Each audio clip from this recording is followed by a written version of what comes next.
როგორ აღმოჩნდა ამერიკული სამხედრო ოპერაციის გეგმაზე შექმნილ მიმოწერის ჯგუფში ჟურნალისტი ეგრეთ წოდებულ ჩადში, სადაც იემენში ჰუსიტებზე თავდასხმის გეგმას განიხილავდნენ, გამოცემა The Atlantic-ის რედაქტორის მოხვედრა კონგრესის მოკვლევის საგანი ხდება.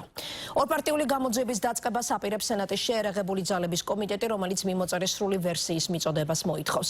ჟურნალისტი ჯეფრი გოლდბერგი ამბობს, რომ თეთრი სახლის მაღალჩინოსანთა მიმოწერაში დამატებას მიწვევა ეროვნული უსაფრთხოების საკითხებში პრეზიდენტის მრჩევლისგან მიიღო. ვოლცი ამ თემაზე პასუხისმგებლობას იღებს, თუმცა ხაზს უსვამს, რომ სამხედრო ოპერაციის გეგმაზე საუბრის დროს ჯგუფში საიდუმლო ინფორმაცია არ გაჟღერებულა. აპლიკაცია სიგნალში სამხედრო გეგმის გარშემო კოორდინაციის მიზნით შექმნილი ჯგუფის წევრებს შორის ვოლცთან ერთად ასევე არიან ამერიკის ვიცე-პრეზიდენტი, ეროვნული დაზვერვის სამსახურის ხელმძღვანელი და თავდაცვის მდივანი. სკანდალი შიდა პოლიტიკური დაპირისპირების გამწვავების მიზეზი გახდა. დემოკრატები ტრამპის ადმინისტრაციას საიდუმლოების დაცვის წესების დარღვევაში ადანაშაულებენ. ვიწრო ჯგუფი ჰუსიტებზე, ასე ქვია, აპლიკაცია სიგნალზე შექმნილ ჯგუფს, სადაც შეერთებული შტატების ადმინისტრაციის წარმომადგენლები იემენში ჰუსიტებზე საჰაერო დარტყმების გეგმებს განიხილავდნენ.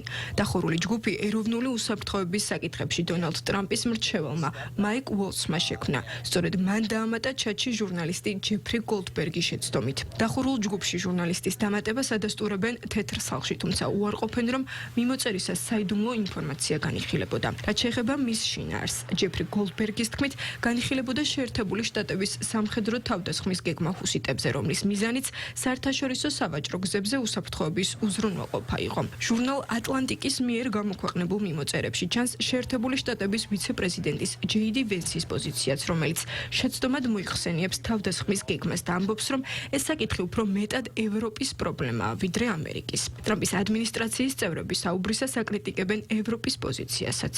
მგონია, რომ შეცდომას ვუშვებთ. ამერიკის შეერთებული შტატების ვაჭრობის 3% სუეცის გავლით გადის, ხოლო ევროპელების ვაჭრობის 40%. არსებობს რეალური საფრთხე იმისა, რომ საზოგადოებამ ვერ გაიგოს ან გაიაზროს, რატომ არის ეს საჭირო. მზად ვარ მხარი დაუჭირო გუნდის კონსენსუსს და ჩემი ეჭვებით ჩემთვის შევინახო.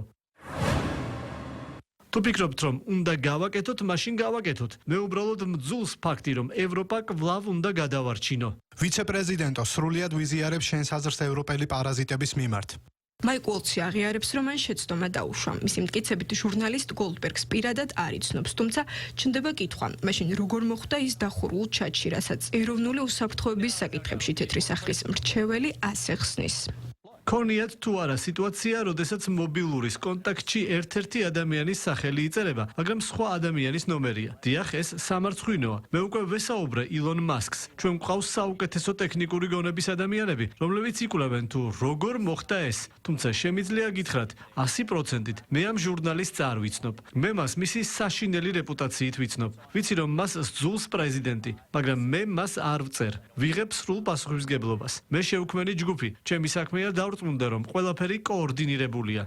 რაც შეეხება შეერთებული შტატების პრეზიდენტის პოზიციას, დონალდ ტრამპი ამბობს, რომ დახურულ ჯგუფში რაიმე სახის საიდუმლო ან სენსიტიური ინფორმაცია არ გამჟღავნებულა. ტრამპის განმარტებით ეს არ მოხდებოდა მისი ადმინისტრაციის წევრების სიგნალის ჯგუფის ნაცვლად მყარი კედლების მქონე ოთახში რომ შეკრებილიყვნენ. ჩვენ ვიყენებთ სიგნალს და ყველა იყენებს სიგნალს, მაგრამ შეიძლება მას კონდეს ხარვეზი და ჩვენ უნდა გავარკვიოთ ეს. მაიკ უოლცმა აიღო პასუხისმგებლობა. მე ვფიქრობ, რომ ეს მაიკმა გააკეთა. არ ვიცი, მითხრეს, რომ ეს მაიკი იყო, მაგრამ კიდევ ერთხელ, თავდასხმები იყო წარმატებული და ეს საბოლოო ჯამში ის არის, რაზეც თქვენ უნდა საუბრობდეთ. გასაჯაროვებული მიმოწერების შემდეგ მალევე წარმომადგენელთა პალატის დაზვერვის კომიტეტში ამერიკის ეროვნული დაზვერვისა და ცენტრალური სადაზვერვო სააგენტოს დირექტორებს მოусმინეს. კომიტეტის დემოკრატმა ხელმძღვანელმა ჯიმ ჰაინსმა ტრამპის ადმინისტრაცია გააკრიტიკა და თქვა, რომ ჟურნალისტის ნაცვლად შესაძლოა ჩადში ჩინელი ან რუსი დაზვერვის ოფიცრები აღმოჩენილიყვნენ. მათ კი ჰუსიტები დარტყმების შესახებ გაეფრთხილებინათ. sapasუხოდ ეროვნული დაზვერვის დირექტორმა ტულსი გაბარდმა ეს გამორიცხა და ყურადღება იმაზე გაამახვილა, რომ თავდასხმა განხორციელდა ისე, როგორც დაგეგმილი იყო. შეცდომა იყო, რომ ჟურნალისტის შემთხვევით დაემატა ჩადში, სადაც მაღალი რანგის ეროვნული უშიშროების წამყვანი პირები მსჯელობდნენ. ეროვნული უშიშროების მრჩეველმა იყო პასუხისმგებლობა ამ ინციდენტზე და ეროვნული უშიშროების საბჭო ატარებს სიღრმისეულ გამოძიებას. არანაირი საიდუმლო ინფორმაცია არ გამჟღავნებულა. ასეთი საუბრები უნდა მიმდინარეობდეს პირისპირ, თუმცა ზოგჯერ საჭიროა სწრაფი კოორდინაცია. ჯგუფი 14 მარტს შეიქმნა. შეერთებულმა შტატებმა იემენში ჰუსიტებზე საჰაერო თავდასხმა 15 მარტს განახორციელა. ხოლო დახურულ ჩატში არსებული ინფორმაცია ჟურნალისტმა ჯეფრი გოლდბერგმა 24 მარტს გაასაჯაროვა. მოგვიანებით გოლდბერგმა ისაუბრა იმ მიზეზებზეც, რის გამოც საიდუმლო მიმოწერები გამოაქვეყნა. გამოქვეყნების მიზეზი მარტივია. ხალხმა თავად უნდა იხილოს და შეაფასოს. ადმინისტრაციაში ამბობენ, რომ არაფერი მომხდარა, მაგრამ ჩვენ მიგვაჩნია, რომ ეს წარმოადგენს სერიოზულ გარღვევას ეროვნულ უსაფრთხოებასა და კომუნიკაციებში. სწორედ ამიტომ ვამბობთ, გთხოვთ გაეცანით და თქვენით გადაწყვიტეთ, წარმოადგენს თუ არა ეს სახელმწიფო საიდუმლოების საკითხში სერიოზულ ხარვეზს. ახლა დემოკრატები გამჭვირვალე გამოძიების ჩატარებასა და პასუხისმგებლობის დაკისრებას მოითხოვენ იმ პირებისთვის, რომელთაც მათი თქმით სახელმწიფო საიდუმლოების დაცვის წესები დაარღვიეს.